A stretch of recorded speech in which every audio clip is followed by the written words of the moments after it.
US President Joe Biden on Tuesday condemned what he said was sexual violence by Hamas during the October 7 attacks on Israel, which the Palestinian militants deny.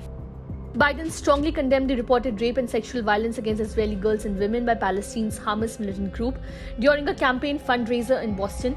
Biden called on the world to unequivocally and without exception denounce such behavior.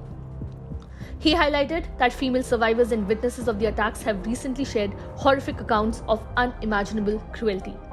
Biden also called for Hamas to release female hostages it is still holding in Gaza, saying the group's refusal to free them had led to the breakdown of a truce with Israel. The world can't just look away at what's going on, Biden said at a campaign event in Boston. Biden said reports of women raped, repeatedly raped, and their bodies being mutilated while still alive, of women corpses being desecrated, Hamas terrorists inflicting as much pain and suffering on women and girls as possible and then murdering them. It is appalling.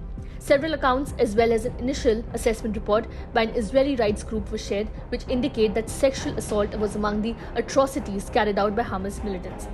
The investigators are yet to assess the sexual assault claims on Israeli hostages. However, the country's government has come forward and accused international agencies of not speaking up on the assaults. Biden's remarks followed Israel's Prime Minister Benjamin Netanyahu's accusations asking international agencies, "Where the hell are you?" Posting a video on X, formerly Twitter, Netanyahu said, "I say to the women's rights organization, to the human rights organizations, we have heard of the rape of Israeli women, horrible atrocities, sexual mutilation. Where the hell are you? I expect all civilized leaders, governments, nations to speak up against this atrocity."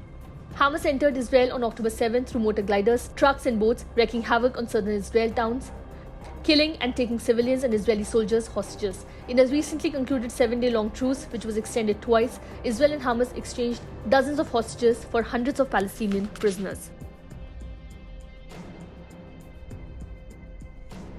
Subscribe to One India channel and never miss an update.